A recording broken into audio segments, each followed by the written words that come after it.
Assalamualaikum warahmatullahi wabarakatuh. Innal hamdalillah nahmaduhu wa nasta'inuhu wa nastaghfiruh. Wa na'udzu billahi min shururi anfusina wa min sayyiati a'malina. May yahdihillahu fala mudilla lahu wa may yudlil fala hadiya lahu. Wa nusalli wa nusallim ala hadzal nabiyil karim wa ala alihi wa sahabatihi wa man ihtada bi hadihi ila yaumiddin. Amma ba'du. Bagi orang seperti saya dan teman-teman yang pernah belajar di Saudi atau lama saya ngajar di Saudi, ada pola pikir yang menarik untuk dicermati. Kita diajak berpikir rasional, bagus, seperti Bapak Ibu bahwa orang yang menerima Al-Quran itu adalah Nabi Muhammad sallallahu alaihi wasallam. Oleh sebab itu, orang yang paling mengerti Islam adalah Rasulullah sallallahu alaihi wasallam. Setuju? Harus setuju. Kemudian ilmu Rasul ini diwarisi oleh para sahabat yang dikenal wabil khusus oleh khulafa'u rasyidin. Maka orang yang paling mengerti Islam itu setelah Rasul adalah para sahabat dan khulafa'u rasyidin. Setuju? Harus setuju. Oleh sebab itu ada hadis yang disampaikan oleh Rasul, alaikum bisunnati wa sunnah khulafa'ir rasyidin al-mahdiyyin.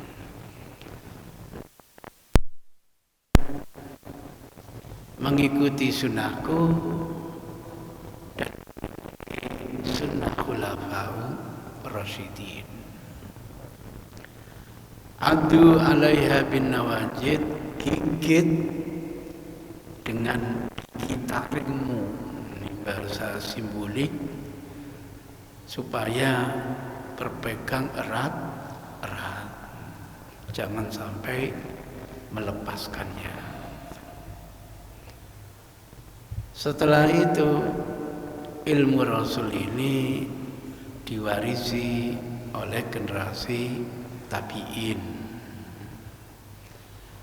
Generasi tabi'in inilah yang langsung mendapat didikan dari orang tuanya dapat didikan langsung dari Rasulullah sallallahu alaihi wasallam.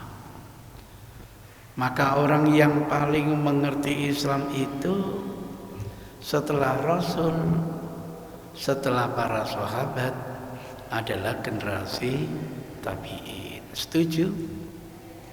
Harus setuju. Maka Rasul dawuh, khairul quruni qarni sumal ladzina yalunahum summa yafsul kadzib. Sebaik-baik kurun adalah kurun di mana aku hidup bersama mereka. Itulah yang dinamakan kurun sahabat. Kemudian kurun yang mengikutinya, mengikuti generasi sahabat, yakni generasi tabi'in. Summa yasul kadzib. Kemudian waspadailah, pada generasi berikutnya akan bersebaran berita-berita hoax, hadis-hadis palsu.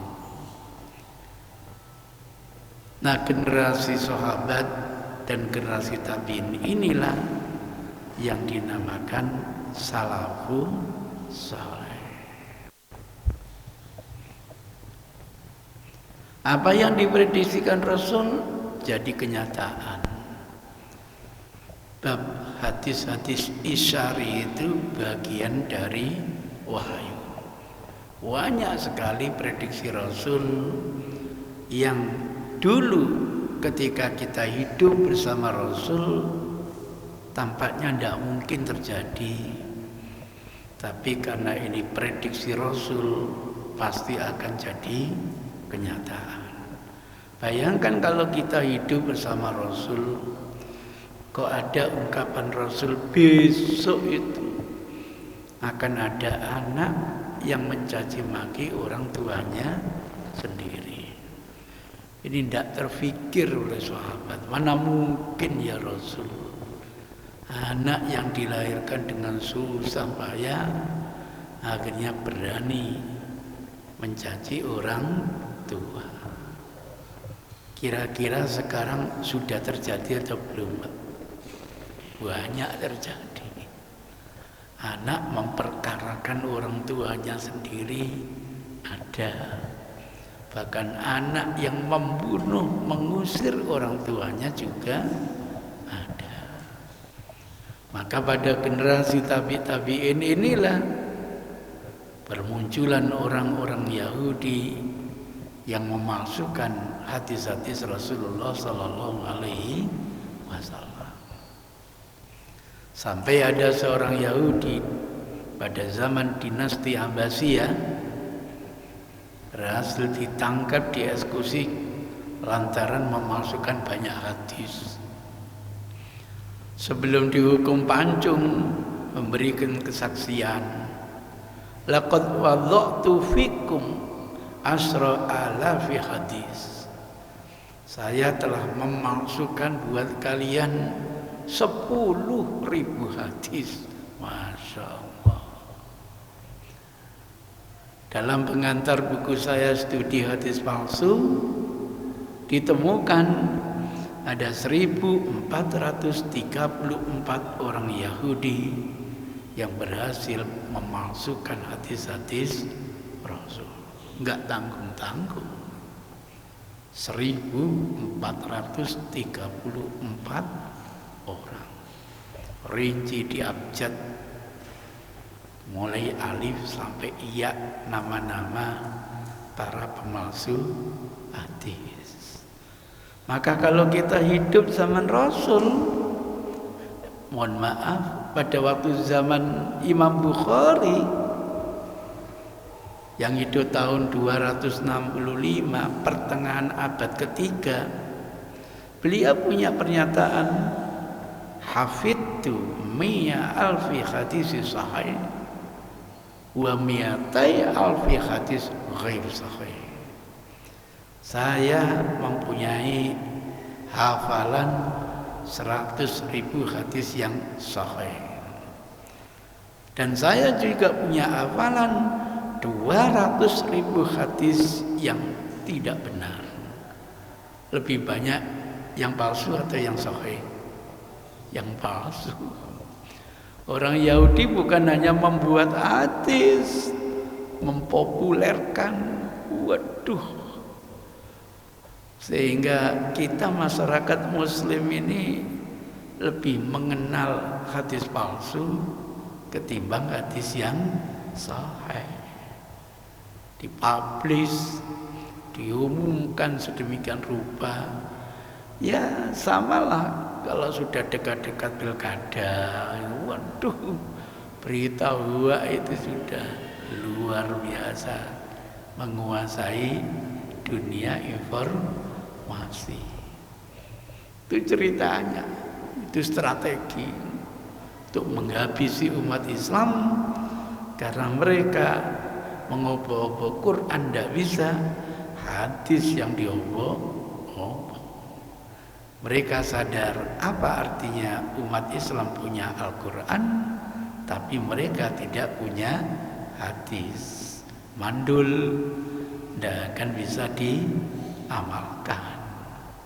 Quran menyuruh kita sholat, rakaatnya berapa, takbirnya kayak apa, tasawufnya kayak apa. Tidak mungkin teraplikasi perintah sholat kalau tidak didampingi sunnah Rasulullah Sallallahu Alaihi Wasallam. Misalnya begitu. Oleh sebab itu ada doktrin mengukur kebenaran itu, ayo merujuk kepada pola pikirnya Rasul, pola pikirnya sahabat, pola pikirnya tabi'in, pola pikirnya salafus saleh. Gitu.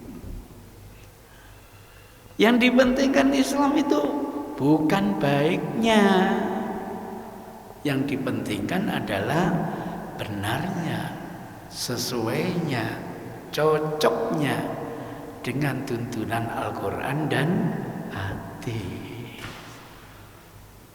Membaca Quran itu baik atau buruk, Bapak Ibu?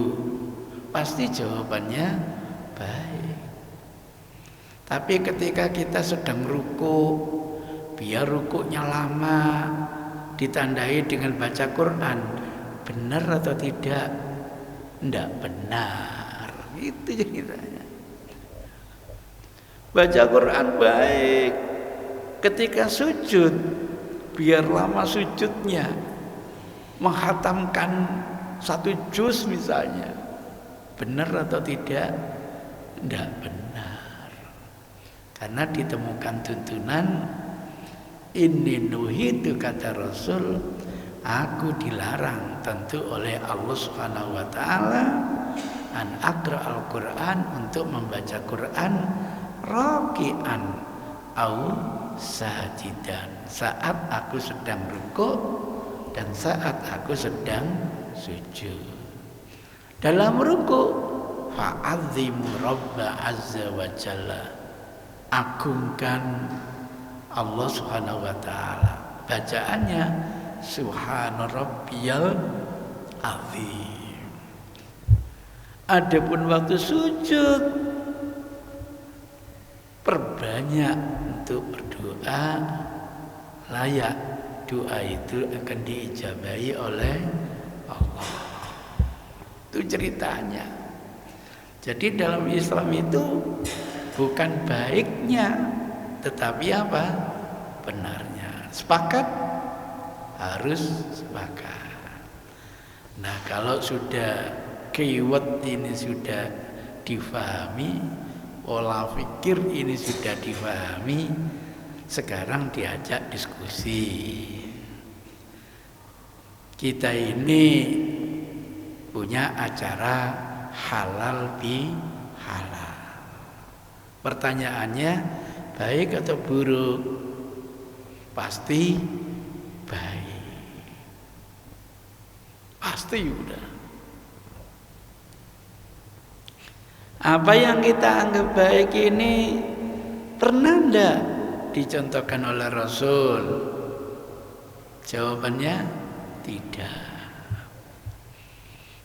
Apa yang kita anggap baik ini pernah enggak dicontohkan oleh Khulafaur Rasyidin? Jawabannya tidak. Apa yang kita anggap baik ini pernah enggak dicontohkan oleh para sahabat? Jawabannya tidak. Apa yang kita anggap baik ini pernah enggak dicontohkan oleh generasi tabi'in? Jawabannya tidak. Apa yang kita anggap baik ini pernah enggak dicontohkan oleh salafus saleh? Jawabannya tidak. Kalau yang kita anggap baik ini benar, Rasul yang harus pertama kali memberi contoh. Salafus saleh yang seharusnya meneladani contoh dari Rasul. Karena tidak ada contoh dari Rasul, tidak ada contoh dari sahabat, tidak ada contoh dari salafus soleh. Kira-kira halal bihalal ini benar atau salah? Salah. Itu jawaban paling halus. Agak kasar lagi, karena tidak dicontohkan oleh Rasul, tidak dicontohkan salafus soleh, masuk kategori perkara yang diada-adakan. Ingin lebih kasar lagi, karena ini perkara yang diada-adakan, masuk kategori bid'ah. Lebih kasar lagi, karena ini al bid'ah, pelakunya tempatnya di mana? Neraka.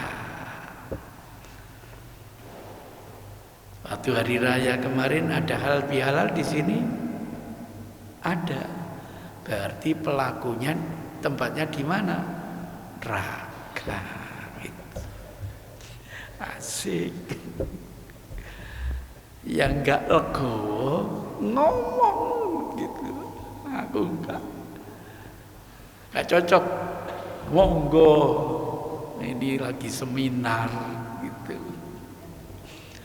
Kalau ada yang enggak mau, enggak pas, enggak cocok dengan penjelasan ini, silakan ngomong gitu. Kalau Bapak Ibu meneng, tandanya apa? Setuju. Tandanya setuju gitu. Begitu menggiring opini itu. Ditanya, Ustaz, gimana hukum acara peringatan nuzulul Quran digiring? Pernah dicontohkan Rasul? Tidak. Pernah dicontohkan sahabat? Tidak. Pernah dicontohkan salafus soleh? Tidak.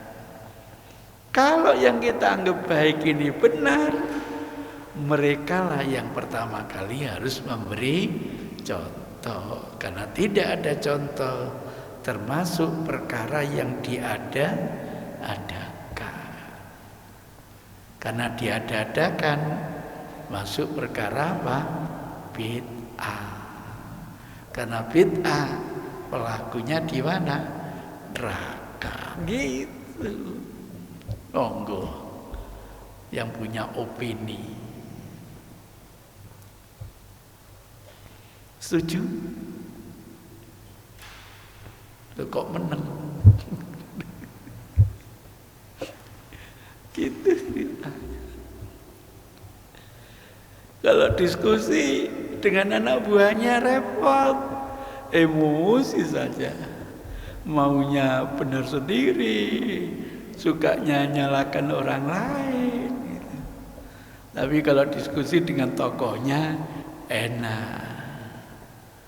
Membahas acara halal bihalal itu starting pointnya, kacamata yang dipakai itu masuk ritual atau masuk kultur, itu yang harus didudukkan terlebih dahulu.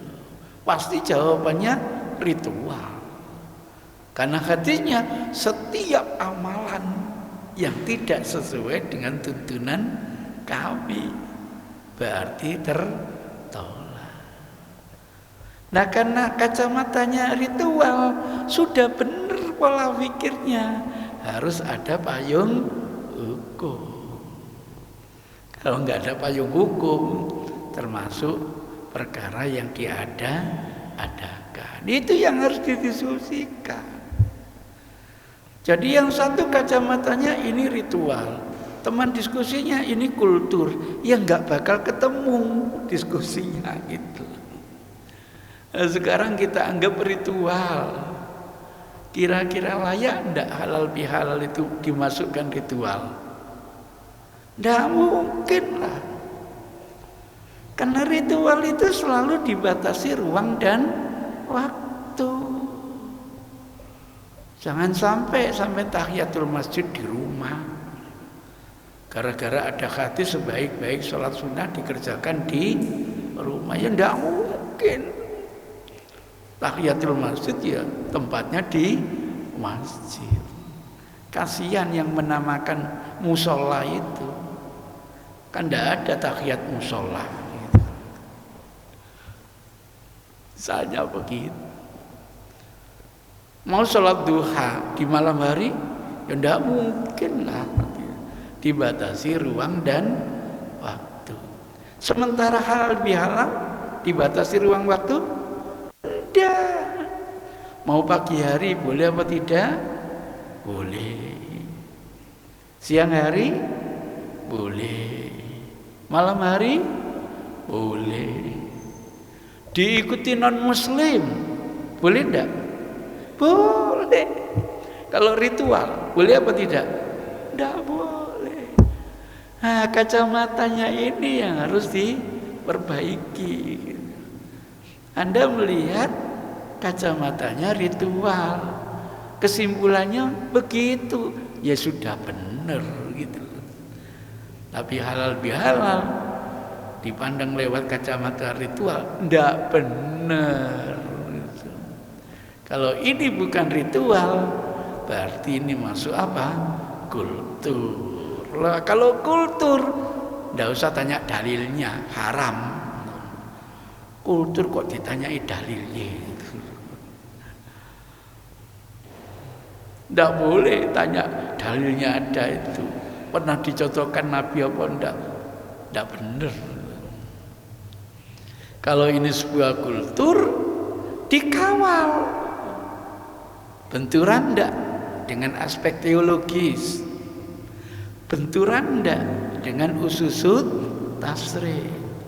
Kalau benturan, dihabisi oleh Islam. Kalau enggak benturan, welcome, ahlan wassalam. Islam sangat menghargai apa? Kultur. Dulu ketika Rasul belum lahir, kita masyarakat jahiliyah ini punya kultur namanya atiroh. Apa kultur atiroh itu?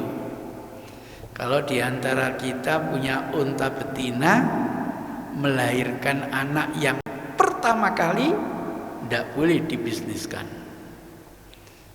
Anak unta ini kalau sudah layak disembelih, harus disembelih, kemudian dikurbankan untuk berhala. Karena ini ada unsur syirik, dihabisi oleh Rasulullah atiroh. Enggak boleh lagi ada kultur apa? Atiroh. Nah, bertentangan dengan akidah. Dulu sebelum Rasul lahir, kita masyarakat jahiliyah ini punya kultur namanya tadmiyah. Apa tadmiyah itu? Dari kata dima. Dima itu artinya dam, darah, pendarahan. Apa maksudnya? Kalau ada yang melahirkan anak, laki-laki atau perempuan, disyukuri. Caranya disembelihkan ternak kurban. Yang mampu unta, nyembelih unta. Yang mampu sapi, nyembelih sapi. Yang mampu domba, nyembelih domba.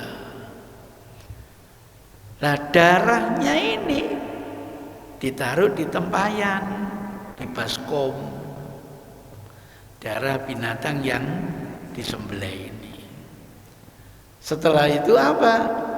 Bayi yang baru dilahirkan digunduli. Setelah digunduli, dilumuri dengan darah penyembelihan ini. Nah, kepalanya itu dilumuri apa? Darah. Namanya kultur apa?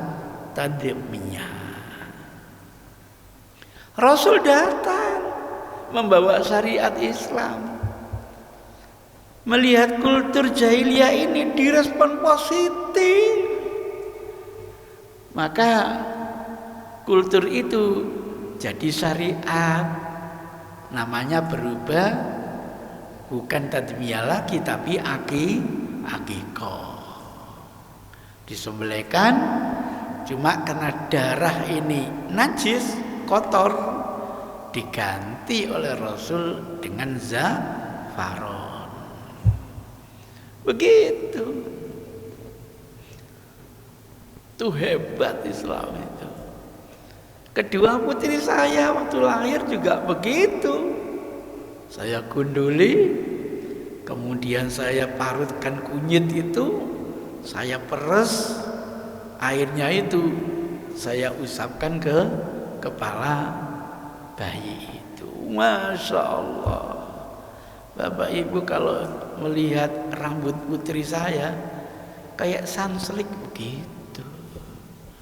Kalau nggak sanslik ya kayak Emeron begitu. Nggak kayak rambut bapaknya Jibrak kayak Don King ini itu.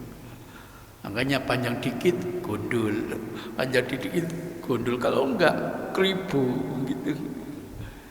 Itu ceritanya.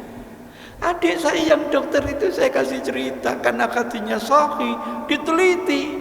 Ada apa kunyit vitamin E, vitamin E itu sangat cocok untuk kepala sebagai kompres untuk pertumbuhan rambut. Masya Allah. Kalau hadis itu sahih Bapak Ibu, suatu saat akan terbukti secara ilmiah. Ini wahyu. Mohon maaf, dulu belum ada Johnson & Johnson gitu loh. Itu ceritanya. Masya Allah. Dihargai oleh Islam kultur itu, dikawal dengan ususul tasri. Saya baru mengerti halal bihalal itu sebagai kultur dari eyang saya. Dulu eyang saya itu cerita, sebenarnya halal bihalal itu murni awalnya kulturnya orang Jawa. Katanya begitu. Kenapa? Karena di Jawa dulu ada tradisi sungkeman. Sungkeman, tidak tahu di luar Jawa apa namanya gitu.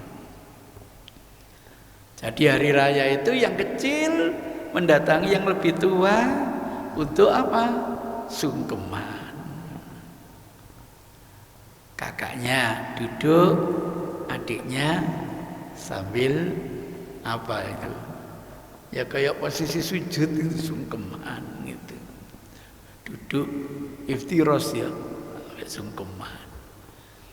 Nanti anaknya yang lebih tua ke bapaknya gitu.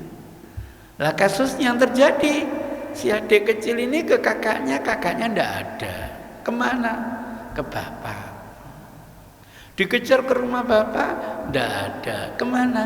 Lagi ke Pak Yai. Jadi mengalami kesulitan untuk melestarikan tradisi apa? Sungkeman. Muncul pemikiran daripada susah-susah, wis sekeluarga kumpul, sehingga di situ bisa sungkeman yang lebih kecil menuju yang lebih besar. Begitu ceritanya.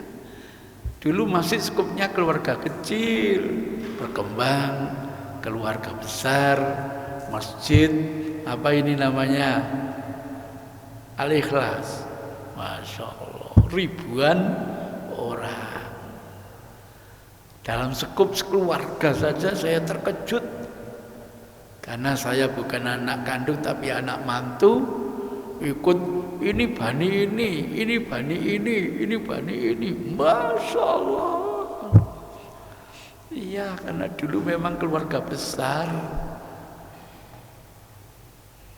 Dari pihak istri saya, sampai saya tanya, mana kelompok Bani Israel?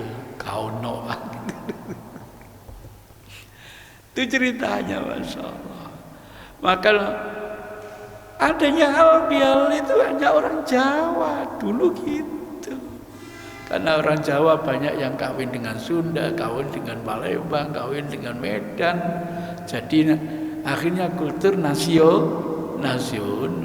Sehingga halal bihalal itu hanya miliknya Indonesia. Sampai ke Malaysia ada halal bihalal? Nggak ada. Andaikan ada, wong Indonesia. Gitu. Di Saudi Arabia sekian lama saya kerja di sana. Habis sholat hari raya pulang tidur, wis kaon acara macam-macam wis. Nggak ada. Ada di Saudi Arabia. Itu pun orang Indonesia. Di Mekah ada, di Siib Amir itu dikuasai orang Jawa. Itu ceritanya. Saya pernah ikut halal bihalal di KBRI gitu. Iya gitu. Jadi itu ceritanya, itu bukti bahwa ini bukan ritual tapi apa? Kultur. Kalau sudah kultur dikawal.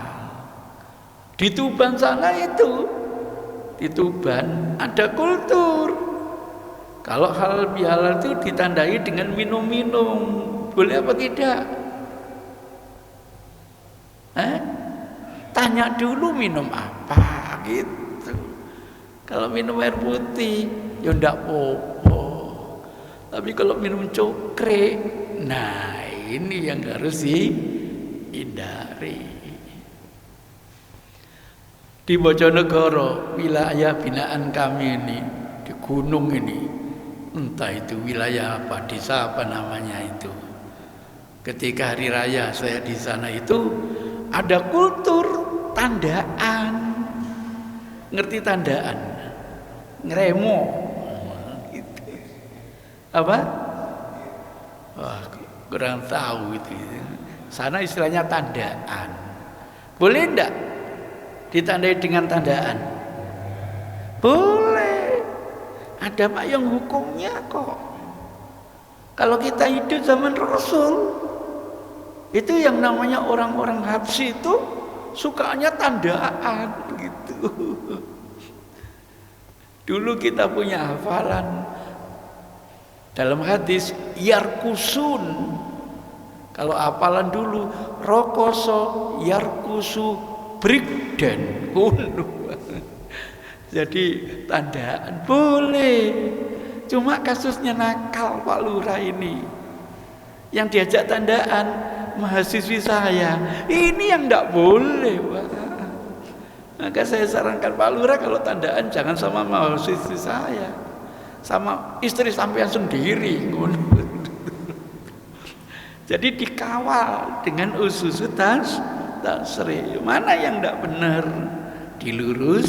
diluruskan. Darah tidak benar diganti dengan zafaron. Begitu.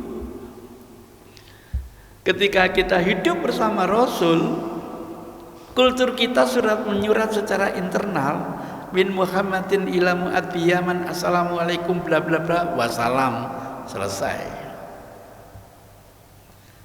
Tapi ketika Rasulullah murasalah surat ke Kaisar Romawi, penguasa Bizantium, penguasa Persia, termasuk penguasa Habasya, Raja Najasyi itu, penguasa Ilya yang sekarang namanya ganti Palestina itu. Abu Sufyan punya pengalaman lama berinteraksi sosial dengan mereka. Usul kepada Rasul, interupsi ya Rasul. Kalau surat-surat begini dikirim mereka, dianggap surat kaleng. Baru menjadi resmi itu kalau ada stempelnya. Itu kultur mereka gitu. Apa kata Rasul? Kalau gitu buatkan saya stempel. Dibuatkan cincin itu, ada kaligrafi 3 baris. Baris yang pertama Muhammad, baris yang kedua Rasul, baris yang ketiga Allah. Kalau digabung Muhammad Rasulullah. Surat-surat yang akan dikirim stempel dulu, baru dikirim. Maka tolonglah teman, jangan dikit-dikit mantasabbaha biqaumin fahuwa minhum. Yang ikut-ikut masuk mereka. Khaliful Yahud wan Nasor.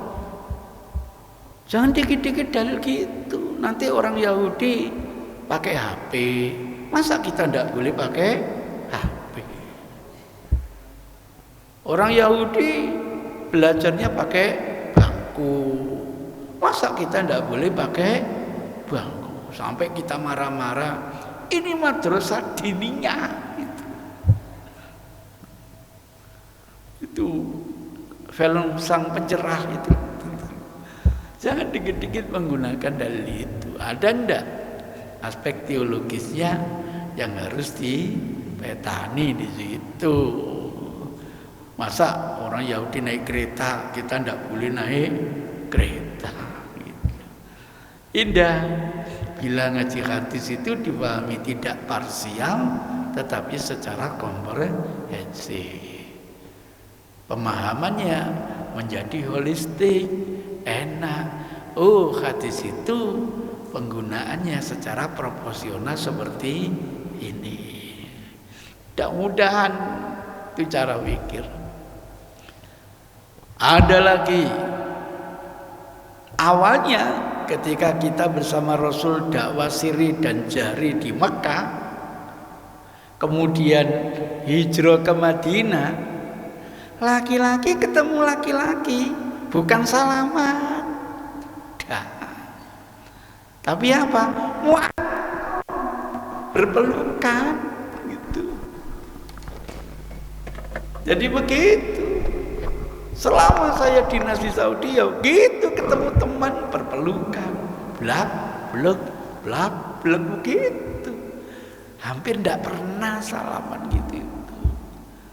Tapi ketika Mu'ad dikirim Rasul ke negeri Yaman, kewalahan menghadapi masyarakat Yaman, banyak yang mu'alaf, dikirim Ali bin Abi Thalib, masih kewalahan, dikirim lagi Abu Musa Al-Asy'ari. Banyak penduduk Yaman itu yang hijrah ke Madinah. Nah, mereka itu bawa kultur, bukan mu'anaqah, tapi salaman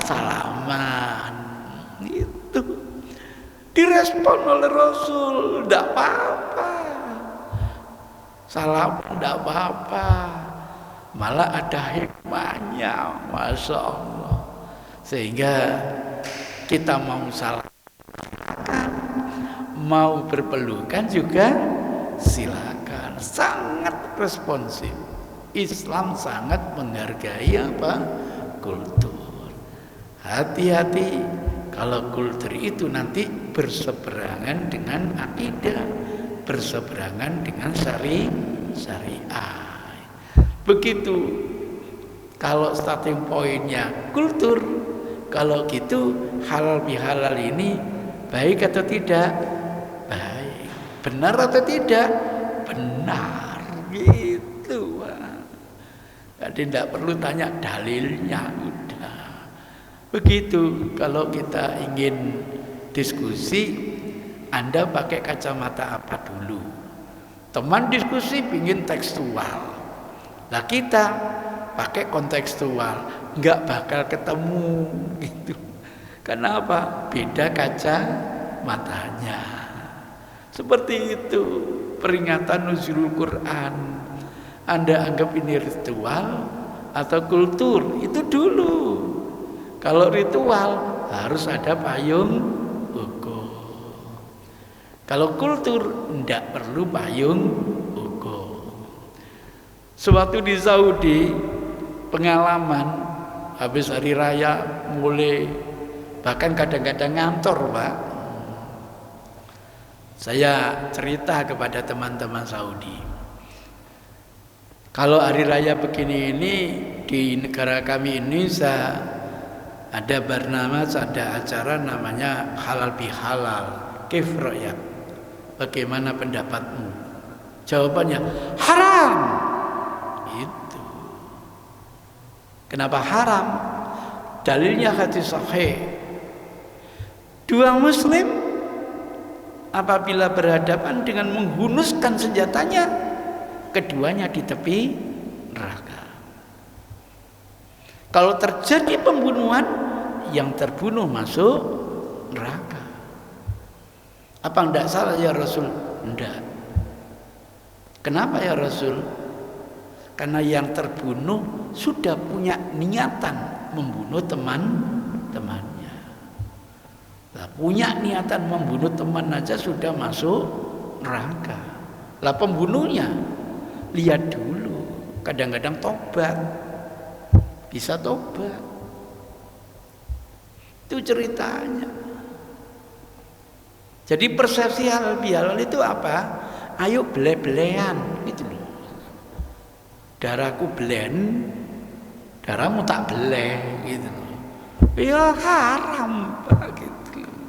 Bukan gitu teman.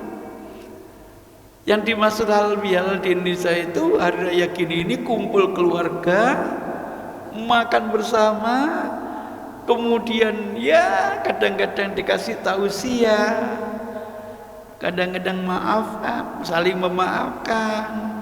Begitu. Apa komentarnya? Lu zen.